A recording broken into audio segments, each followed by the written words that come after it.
Muito bem, muito bem. Hoje nós conversaremos sobre o contrato de regime de bens na união estável e a sua efetividade. Vocês vão ver vocês vão ver. Muito bem, muito bem. Hoje nós conversaremos sobre o contrato de regime de bens na união estável e a sua efetividade. Vocês verão algumas peculiaridades bem interessantes que o STJ levantou no julgamento do agravo em recurso especial 16.31112 do Mato Grosso, do estado do Mato Grosso. Bom, qual é o destaque deste julgamento? A eleição do regime de bens da União Estável por contrato escrito é dotada de efetividade ex nunc, sendo inválidas cláusulas que estabeleçam a retroatividade dos efeitos patrimoniais do pacto sem expressa autorização judicial, nos termos do artigo 1639, parágrafo 2º do Código Civil. Então, o que é primordial aqui, que nós conseguimos extrair já do destaque, é a necessidade, no entendimento do STJ, da autorização judicial para eficácia do contrato de regime de bens na união estável, para uma eficácia ex tunc, né? Porque, em regra, ele tem a sua efetividade caracterizada como ex nunc, né? Bom, já que nós falamos em ex nunc e em ex tunc, é importante nós traçarmos aí singelas distinções entre uma e outra expressão. Pois bem, ex nunc, quando nós dizemos que certo ato jurídico ou negócio jurídico tem efeito ex nunc, nós estamos dizendo que os seus efeitos não retroagem, né? Ou seja, a sua efetividade passa a valer a partir da feitura do ato jurídico. Então, a partir de sua celebração, os efeitos se externalizam. Então, nós estamos aí diante de um efeito ou de efeitos ex nunc. De modo contrário, quando nós nos referimos a um efeito ex nunc, nós queremos dizer que esses efeitos, retroagem.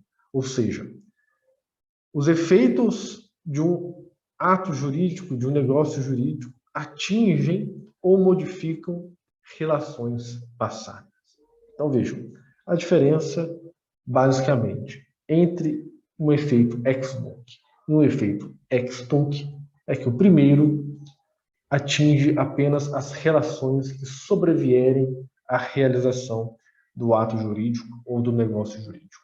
Ao passo que o efeito ex tunc caracteriza-se pela possibilidade da sua efetividade, dos seus efeitos recaírem sobre relações jurídicas passadas. Bom, o que diz então o artigo 1639, mencionado, referenciado pelo Superior Tribunal de Justiça? É lícito aos nubentes, antes de celebrar o casamento, estipular quanto aos seus bens o que lhes aprouver. Parágrafo 1º. O regime de bens entre os cônjuges começa a vigorar desde a data do casamento. Veja, isso é importante. Esse parágrafo primeiro é importante. Porque no casamento, como nós veremos a seguir, no casamento nós temos um ato jurídico solene que delimita precisamente o início do casamento.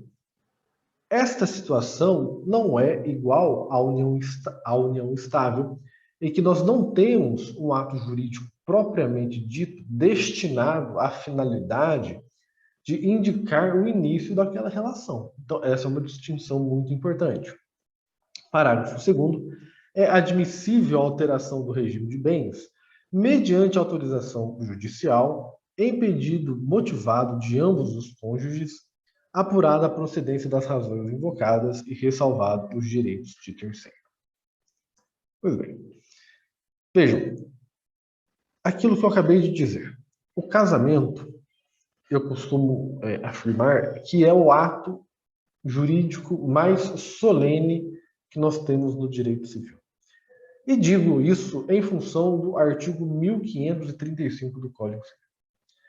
Presentes os contraentes, em pessoa ou por procurador especial, juntamente com as testemunhas e o oficial do registro, o presidente do ato, ouvida aos nubentes a afirmação de que pretendem casar por livre e espontânea vontade, declarará efetuado o casamento nestes termos, de acordo com a vontade de ambos, que ambos acabais de afirmar perante mim, de vos receberdes por marido e mulher, eu, em nome da lei, vos declaro casados. Então vejam, o casamento passa a existir no mundo do direito a partir destas palavras pronunciadas pelo presidente do ato.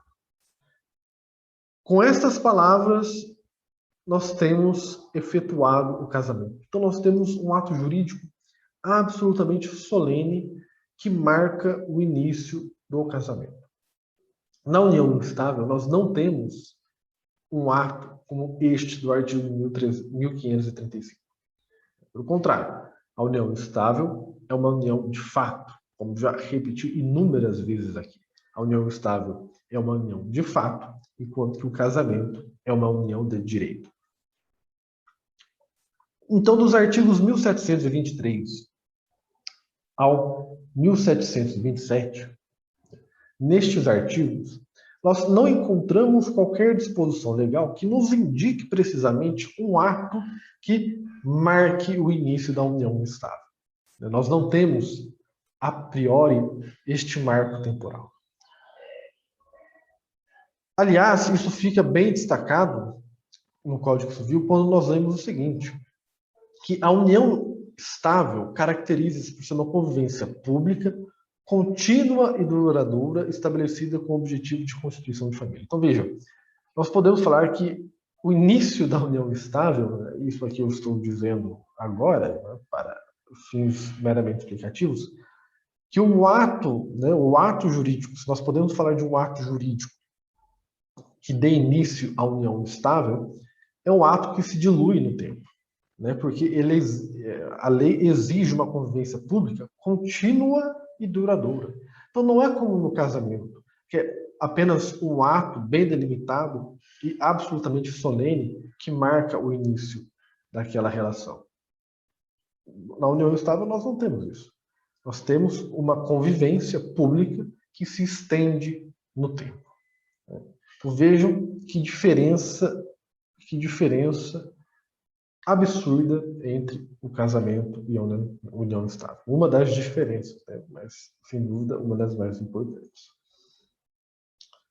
Bom, neste caso, tanto o juízo de primeiro grau como o juízo de segundo grau, o tribunal estadual, entenderam possível a retroatividade do contrato de convivência, desde que com a presença de cláusula expressa. E esse foi o entendimento, portanto, da Justiça Estadual. Mas o STJ, seguindo a sua jurisprudência, entendeu o seguinte: a eleição de regime de bens da união estável por contrato escrito é dotada de efetividade ex nunc, ou seja, a partir da constituição, a partir do contrato, da realização do contrato para frente, sendo inválidas cláusulas que estabeleçam a retroatividade dos efeitos. Então vejam, isso aqui, esse ponto é interessante. Nós vimos que a união estável é uma união de fato e ela é uma convivência que se estende no tempo com o intuito de constituir família. Bom, se os nubentes, se os cônjuges, no contexto de casamento, apenas podem alterar, e o regime de bens, ele se inicia, na união estável, ele se inicia nesse contexto duradouro, digamos assim. Mas se no casamento nós temos um ato que marca precisamente o seu início, e na união estável isso é um pouco estendido e nebuloso, nós estaríamos criando uma situação distinta entre os dois institutos sem uma justificação plausível.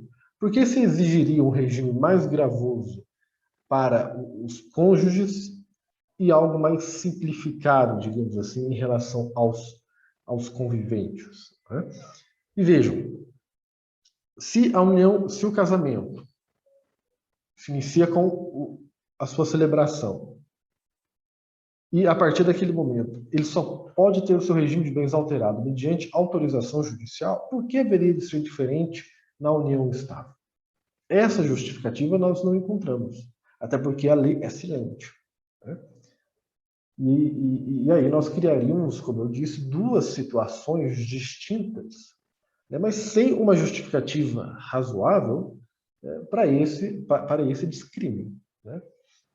Segundo ponto, consigna-se que a possibilidade de cláusula retroativa sobre regime de bens em contrato celebrado entre os conviventes depende de expressa autorização judicial. É isso. Porque, novamente, se os cônjuges querem alterar o regime de bens do casamento, que passa a vigorar a partir da sua celebração, mas, para tanto, eles necessitam da autorização judicial, por que seria diferente com os conviventes, que naquela relação também há um regime de bens, e para alterá-lo bastaria um contrato? Então, vejam, reafirmo, seriam duas situações para as quais nós não encontraríamos uma justificativa legítima e razoável para o descrime. Né? Portanto, nós temos duas conclusões. Primeiro, não se admite o efeito ex nunc para o contrato de convivência, ainda que mediante cláusula expressa. Certo? Isso é muito importante. Para a concessão de tal efeito, mistério a observância do artigo 1639, parágrafo 2º do Código Civil. Mais importante do que essas conclusões é o porquê. Então, eu vou repetir mais uma vez. Nós estaríamos criando, né, se admitisse alteração por meio de contrato, duas situações diferentes para a união estável e para o casamento, sem uma justificativa razoável para tanto. Né? Ainda mais neste momento que nós estamos de aproximação dos dois institutos, que eu tenho as minhas reservas a esse fenômeno, mas neste caso eu entendo que, de fato, o STJ andou bem em exigir a autorização judicial, tendo em vista aquilo que se exige para o casamento. Porque, novamente, nós estaríamos diante de duas situações distintas para as quais nós não teríamos uma justificativa legitimadora.